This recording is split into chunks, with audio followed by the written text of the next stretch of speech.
Assalamualaikum warahmatullahi wabarakatuh. Ketemu lagi dengan saya Ki Bagus Purwas. Salam spiritual. Apa kabar sedulur semua? Semoga semuanya selalu dalam keadaan sehat walafiat dan selalu diberikan rezeki yang banyak oleh Allah Subhanahu wa taala. Amin ya Allah ya rabbal alamin. Jadi pada video kali ini saya kembali lagi hadir untuk menemani sedulur semua. Seperti biasa ya, di channel ini, channel Ki Bagus Purwas ini, kita akan kembali lagi membahas tentang dunia spiritual, dunia supranatural, dan juga dunia ilmu kegoiban.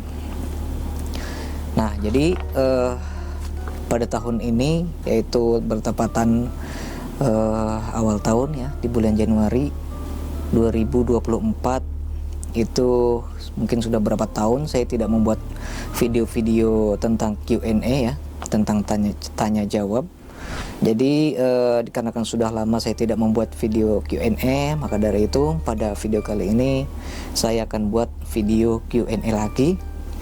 Ya, tidak lain yaitu adalah untuk menghormati serta menghargai teman-teman semua, sedulur-sedulur semua yang sudah komen di kolom komentar. Apabila memang ada yang belum bisa saya jawab atau saya angkat menjadi video, maka mohon bersabar, karena insya Allah apabila pertanyaan sedulur menarik, apabila pertanyaan sedulur itu memang pantas untuk kita bahas, maka kita akan bahas gitu ya. Maka bersabar aja. Nah, tentu pesan dari saya, kalau mau komen yang baik-baik aja ya. Jadi kalau komennya yang nggak baik nanti kan dibaca sama orang lain kan gitu, jadi malu. Kalau bisa komen yang positif, komen yang baik-baik, saling mendoakan satu sama lain. Kalau kita tidak mau komentar atau ingin mengomentari sesuatu yang negatif, lebih baik jangan komentar gitu. Nah, jadi Q&A ini saya akan mulai ya. Ini sudah saya kumpulkan. Oh, ini admin kumpulkan ya, ada beberapa pertanyaan ya, yang sudah mereka kumpulkan. Ini ada beberapa pertanyaan yang akan saya bahas dan langsung saya baca ya, sedulur. Oke, kalau begitu langsung saja kita mulai acara Q&A. Yang pertama itu ada dari Muhammad Refki 7634 ya. Muhammad Refki 7634. Pertanyaannya, Assalamualaikum Kang, mau tanya kenapa khodam dari leluhur saja? Kalau misalnya saat ini kita memiliki amalan, apa dapat juga menciptakan khodam keilmuan, dan apakah semua ilmu ada khodamnya? Jadi mungkin pertanyaannya itu kenapa yang dibahas itu selalu khodam leluhur gitu ya. Mungkin kenapa khodam dari leluhur saja? Nah gitu ya. Jadi memang kebanyakan dari beberapa konten akhir-akhir ini yang sering saya bahas itu adalah khodam leluhur. Karena dari khodam leluhur aja itu belum terkuak semua. Sebenarnya masih ada beberapa yang perlu saya bahas. Jadi step by step gitu ya Kang Muhammad Refki. Nah, sedangkan pertanyaannya, misalnya saat ini kita memiliki amalan, apa dapat juga menciptakan khodam keilmuan, dan apakah semua ilmu ada khodamnya? Nah, jadi gini jawaban dari saya. Jadi setiap amalan itu mempunyai khodam. Ini kan sampai bertanya, apakah amalan-amalan yang kita baca itu dapat menciptakan khodam gitu ya? Tentu saja bisa. Setiap amalan itu bisa menciptakan khodam, karena kan seperti yang sering saya bahas, satu huruf di dalam Al-Quran itu mempunyai banyak khodam gitu ya, mempunyai banyak khodam. Nah, itu baru satu huruf loh, apalagi kalau kita gabungkan menjadi sebuah kalimat gitu kan. Apabila di dalam bacaan itu membentuk suatu kalimat atau doa atau sebuah kata-kata khusus gitu ya, tentu saja itu akan menghasilkan sebuah khodam gitu kan. Nah, apalagi kalau kita membaca sebuah amalan, sebuah mantra, terus kemudian sebuah bacaan-bacaan yang di situ mengandung sebuah makna atau mengandung sebuah doa gitu ya. Terus kemudian kita meyakini bahwa amalan itu memang mempunyai energi, mempunyai sebuah kekuatan gitu kan. Tentu saja ini akan menghasilkan sebuah khodam gitu kan. Makanya sering saya bahas, Semua amalan itu mempunyai khodam dan mempunyai silsilahnya masing-masing. Apabila kita belajar keilmuan itu lewat buku, lewat Mbah Google gitu ya, tentu saja asal usul khodamnya itu dari mana gitu kan, kita nggak tahu. Makanya sering terjadi amalan atau khodam yang datang itu adalah khodam yang menyamar menjadi sosok wali, menjadi sosok kiai, menjadi sosok macan putih, dan pada akhirnya dia akan menjerumuskan kita gitu kan. Bahkan ada yang membuat gila dan lain sebagainya. Itu terjadi karena kita belajar dari buku. Ketika kita baca dan meyakini amalan tersebut itu mengandung khodam, menimbulkan manfaat tertentu, maka khodam akan datang dan akan mengambil alih badan kita gitu ya. Makanya berhati-hati dengan khodam ini, sedulur. Nah, kalau kita berbicara tentang amalan, tentu saja ya tadi, setiap amalan itu mempunyai khodam. Tidak ada amalan yang tidak mempunyai khodam. Ada seseorang yang bilang amalan ini tidak mengandung khodam, amalan ini tidak mengandung jin, dan lain sebagainya. Ini sesuatu hal yang menurut saya harus diluruskan. Karena semua amalan itu mempunyai khodam, sedulur. Kalau misalnya sedulur baca iklan Asma Sungai Rajeh tanpa khodam, Ajian Brajamusti tanpa khodam gitu, itu salah. Semua amalan mempunyai khodam. Terlepas dari apa bentuknya, apa wujudnya, dan dari golongan apa khodam tersebut, itu pasti mempunyai khodam ya. Itu kalau menurut saya pribadi gitu kan. Ya bukan menurut saya pribadi sih, karena menurut pengetahuan yang selama ini saya cari tahu gitu kan. Jadi bukan sembarang memberikan statement gitu saya juga. Jadi setiap amalan itu fik ya mempunyai khodam gitu ya Kang Muhammad Refki 7634. Makasih sudah komentar. Oke, kita akan lanjut ke pertanyaan selanjutnya dari Aulia Ria 2658. Assalamualaikum Bang. Disebut Bang. Boleh tanya kenapa kalau kita udah punya khodam, saya sering sakit pinggang sama area bawah perut. Jadi mungkin ketika seseorang mempunyai khodam, dia sering mengalami sakit di area pinggang dan perut gitu ya. Aulia Ria, ini cewek apa cowok ya? Kayaknya cewek. Jadi gini Mbak, jadi kan di dalam diri kita itu kan sebenarnya ada beberapa titik-titik tertentu yang berfungsi untuk menyimpan kekuatan khodam tersebut gitu ya. Menyimpan kekuatan energi dari khodam tersebut.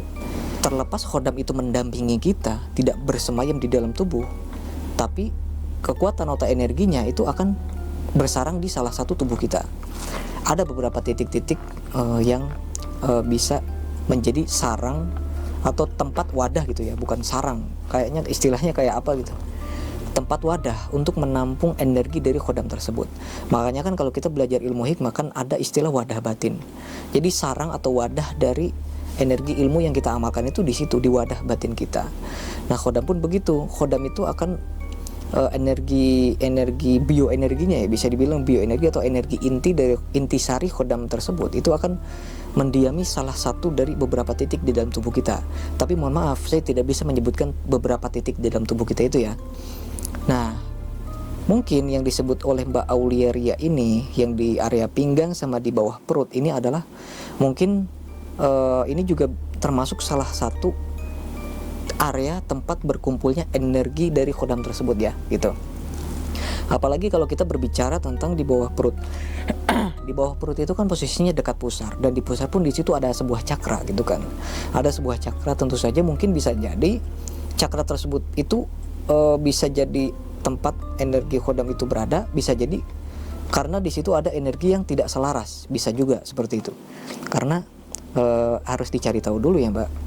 Tapi mungkin ini sebagian besar adalah tempat bersarangnya energi atau tempat berdiamnya energi di tempat-tempat tersebut. Tapi menurut saya wajar kalau sakitnya nggak begitu sering, misalnya beberapa waktu kadang ada kadang nggak gitu ya. Itu menurut saya wajar karena di situ kadang-kadang energi itu kan kadang membesar, kadang melemah, kadang membesar. Nah, mungkin karena diakibatkan karena energinya itu sedang mengecas atau membesar, mungkin efek ke tubuh kitanya seperti merasakan linu atau sakit dan lain sebagainya. Jadi gitu ya Mbak Aulia Ria 2658. Baiklah, kita akan lanjut ke pertanyaan berikutnya dari KB _181. Halo Ki, kalau orang sedang kesurupan, terkena gangguan jin dan dia melihat wujud saya, katanya dari leher sampai ke bawah tulang tengkorak semua, itu apa ya Ki? Oh ya, ya. Apakah itu khodam saya atau roh leluhur atau apa? Makasih, tolong bantu jawab. Jadi yang disebutkan sama Kang KB ini fotonya kayak cewek, tapi dari Kang KB ini katanya ketika ada seseorang yang kesurupan, orang yang kesurupan ini, yang kemasukan jin ini, melihat badannya Kang KB ini, katanya badan dia itu kayak semacam tengkorak gitu ya, dari leher ke bawah itu tengkorak semua. Nah itu kenapa si jin itu ketika melihat kita itu wujudnya tengkorak gitu kan? Apakah mungkin itu dari khodam atau dari leluhur atau dari apa? Ya gitu ya Kang. Jadi seperti yang pernah saya bilang, ketika seseorang itu mempunyai khodam dan ada orang yang berniat jahat kepada kita, maka orang yang berniat jahat ini akan melihat kita dengan sosok yang sangat menyeramkan gitu ya. Nah biasanya khodam-khodam yang bisa memperlihatkan wujudnya ini biasanya khodam-khodam yang mempunyai energi yang arahnya untuk keselamatan, penjagaan, kewibawaan, perisai goib dan lain sebagainya. Intinya yang mempunyai energi yang agak keras gitu ya, agak keras, yang sifatnya keras. Itu biasanya sering memperlihatkan wujud-wujud yang menyeramkan kepada orang yang mau atau berniat berbuat jahat kepada kita. Itu biasanya seperti itu. Terlepas dari apapun sosoknya, mau itu sosok tengkorak, mau itu sosok harimau yang sedang menyala matanya, mau itu sosok jawara dan lain sebagainya, itu macam-macam. Jadi nggak bisa dipatok harus sosok ini, harus, mungkin bisa jadi ya itu dari salah satu khodam leluhur sampean gitu kan. Kalau khodamnya dari pengisian itu menurut saya nggak mungkin, karena kalau khodam pengisian itu masa sih akangnya ini pernah ngisi khodam tengkorak gitu kan. Kalau khodamnya harimau pasti dia itu akan menyerupai sosok harimau juga begitu. Oke, begitu ya Kang Kobe _181. Kita akan lanjut ke pertanyaan berikutnya. Pertanyaan berikutnya itu dari Amir Ayumi 1334. Maaf Ki, mau tanya, kalau khodamnya sudah ada sejak kecil tanpa diisi dan belum diaktifkan, apa bisa dicuri? Nah, ini juga cukup menarik ya Kang Amir. Khodam yang sudah ada sejak kecil tanpa diisi apa? Jadi mungkin yang disebut ini adalah khodam, ada dua macam ya khodam itu. Kalau yang datang sendiri seperti ini, kalau sudah ada sejak kecil, berarti kalau nggak dari alam, berarti itu dari leluhur gitu kan. Nggak mungkin kalau pengisian, masa anak kecil mau diisi khodam gitu kan. Anak kecil mau diisi khodam, masa kita masih kecil mau ngisi khodam, kan kita juga nggak ngerti gitu. Atau mungkin bisa juga diisi oleh keluarga kita, tetap itu tidak akan istilahnya nggak akan selaras, karena kalau anak kecil itu nggak bisa diisi khodam dulu. Jadi jawaban dari saya itu adalah ketika seseorang anak kecil, misalnya seperti yang dari pertanyaan tersebut, apakah anak kecil ketika didampingi sosok khodam gitu ya, apakah khodam tersebut bisa dicuri misalnya kalau dia sudah dewasa gitu kan. Mungkin yang akan saya luruskan juga ya. Nah mungkin yang dimaksud oleh Kang Amir Ayumi ini, apakah seseorang yang ketika masih kecil itu ya mempunyai khodam, terus kemudian kalau sudah besar apakah khodam tersebut bisa dicuri gitu ya maksudnya. Jadi gini Kang, kalau anak kecil itu dia itu tidak bisa memiliki khodam kalau anak kecil itu, karena dia belum bisa mempunyai wadah untuk menampung energi khodamnya. Paling enggak ketika dia sudah berumur misalnya ketika dia sudah menginjak belasan tahun ya gitu ya, menginjak belasan tahun bisa jadi gitu kan, bisa jadi bisa diisi, maksudnya bisa diikuti oleh khodam leluhur. Nah sedangkan kalau kita berbicara tentang apakah khodam tersebut itu bisa dicuri gitu kan, jadi jawabannya itu adalah sebenarnya bukan dicuri ya. Yang namanya khodam leluhur itu sebenarnya bukan dicuri, karena khodam leluhur itu nggak bisa dipaksa untuk diikut, nggak bisa dipaksa untuk ikut sama orang lain. Paling juga istilahnya apa ya, diambil atau dipenjara gitu ya mungkin. Disebutnya itu adalah diambil atau dipenjara sama orang yang lebih sakti dari kita gitu kan. Tapi jawabannya bisa. Khodam leluhur itu bisa diambil dan dicuri gitu kan. Dicuri terus kemudian dipenjara. Tapi orang yang mencurinya itu tidak akan bisa mendaya gunakan khodamnya. Karena ini khodam leluhur gitu kan, nggak bisa dipaksa. Kecuali memang kalau khodamnya khodam yang pengisian gitu kan. Khodam yang pengisian. Kalau khodam yang pengisian itu bisa dicuri dan bisa diperintahkan juga gitu. Kalau khodam leluhur itu memang kalau sudah ikut dengan seseorang, maka dia akan ikut sama orang tersebut terus gitu. Jadi nggak akan mau ikut sama orang lain, apalagi orang yang mencurinya gitu kan. Tapi jawabannya bisa. Tapi mungkin kalau orang yang dijaga sejak kecil itu nggak ada Kang. Mungkin dia itu masih dikasih tanda lah, misalnya nih anak ini nanti bakal saya ikuti gitu kan. Nah ketika dia umur berapa tahun, berapa belas tahun, berapa puluh tahun, nah baru nanti akan benar-benar ikut dan membantu gitu kan. Nah jadi itu ya sedulur untuk jawaban untuk Kang Amir. Oke, selanjutnya dari Neneng Hasanah, dari Mbak Neneng lah gitu ya, Mbak Neneng. Assalamualaikum Ki, saya dari Pondok Gede. Saya mau tanya, apakah saya kalau tidur suka bermimpi terus besoknya pasti sering terjadi dan juga sering mencium bau yang mistis? Mohon penjelasannya Ki. Mohon penjelasannya. Nah ini untuk Mbak Neneng ini katanya kalau tidur itu sering bermimpi dan besoknya sering terjadi, dan mungkin dalam waktu bersamaan itu dia sering mencium bau yang mistis. Nah bau yang mistis itu bau yang gimana ya? Ini saya kurang paham juga, bau mistis itu apa. Soalnya saya juga belum pernah mencium itu ya, bau mistis itu apa. Cuma ini akan kita jawab dulu yang bermimpi dan besoknya bakalan terjadi. Nah itu bisa jadi fenomena indera keenam Pak. Fenomena indera keenam. Jadi ada khodam leluhur Mbak itu yang mendampingi, terus kemudian memperlihatkan seperti puzzle gitu ya, seperti puzzle bercik apa ya istilahnya, kejadian sepotong kejadian yang akan terjadi di hari yang belum terjadi gitu kan. Itu biasanya suka memberikan beberapa tanda, baik itu lewat mimpi, lewat bisikan, atau lewat batin gitu kan. Itu biasanya sering terjadi kepada orang-orang yang mempunyai terah orang sakti zaman dulunya, atau orang yang seperti orang-orang indigo, atau orang yang mempunyai kepekaan batin yang sangat tinggi sedulur. Itu biasanya terjadi kepada orang-orang tersebut. Nah itu dia itu memberi tanda atau memberi sinyal bahwa besok itu akan kejadian gini. Tapi mungkin tidak setiap hari juga ya Mbak, nggak setiap hari. Mungkin ya selang beberapa hari ntar ada lagi, atau beberapa minggu atau beberapa bulan. Nggak setiap hari biasanya ya Mbak gitu, nggak setiap hari. Nah itu biasanya ya itu salah satu fenomena khodam leluhur yang memberitahu kejadian yang akan terjadi. Itu dikasih tahunya lewat mimpi Mbak. Iya betul.